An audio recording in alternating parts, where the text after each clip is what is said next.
Então, durante o transcorrer da história, houve várias pessoas que deram ideias a respeito da origem das doenças.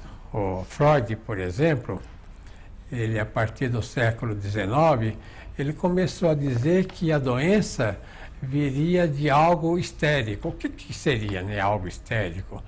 Que a doença seria de uma frustração sexual. Naquele tempo, era uma época vitoriana, então havia uma enorme repressão à vida sexual. Então ele atendia, geralmente, senhoras em Viena, que eram pessoas assim desesperadas, muito censuradas também na vida sexual. Então ele levou a coisa por esse caminho, achando que se curasse a vida sexual, a vida afetiva sexual, né, que a pessoa seria sã. Em seguida veio a Melanie Klein. Melanie Klein, que seguia Freud, inclusive na ideia de inveja.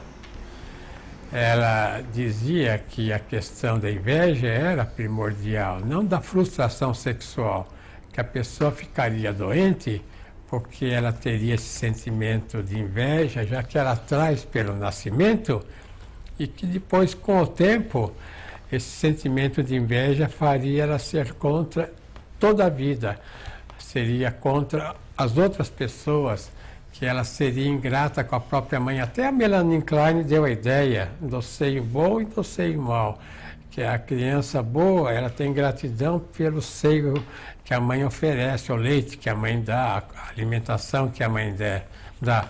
E a criança doente, invejosa, seria contra o seio bom, então morderia o seio, recusaria o alimento desde criança, e a vida toda seria doente assim. Mas antes, né, de Freud e Melanie Klein, houve na Alemanha, no sul da Alemanha, o Kraepelin, que ele era psiquiatra e atendia doentes na clínica psiquiátrica, e notava que geralmente os psicóticos, né, psicóticos são os doentes mais graves, eles tinham muita mania de grandeza. E essas pessoas com mania de grandeza, por causa disso, é que ficariam doentes. Então essa é uma ideia já tomada da psiquiatria. Depois tem o Viktor Frankl, né, que eu trabalhei com ele em Viena, até gostaria de mostrar aqui uma foto com ele. Eu trabalhei com o Viktor Frankl, e o Viktor Frankl é este aqui, né?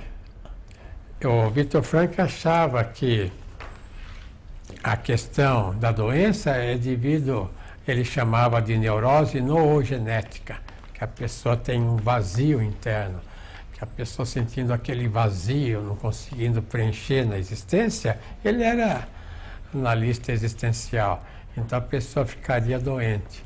Outro lá, Igor Caruso, que trabalhou metade do século passado com sucesso, ele dizia que a doença é quando o indivíduo torna as coisas pequenas, relativas, em absolutas. Ou então torna as coisas absolutas em relativas. A pessoa despreza o que é absoluto e incentiva o que é relativo. Depois, uma outra pessoa chamada Norbert Kepp, né, diz que a questão da neurose, da doença, é a rejeição ao ser.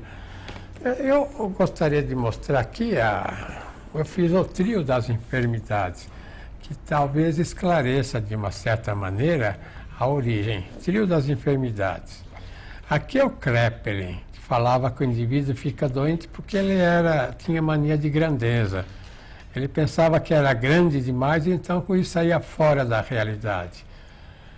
O Freud, né, a Melanie Klein, inclusive o Freud, pôs também a questão da inveja, mas mais na frustração afetiva sexual. E a negação ao ser, o indivíduo que rejeita o ser. Ele tem o ser dele por entropia, né? A questão da entropia, da destruição, ele destruiria a estrutura do ser dele.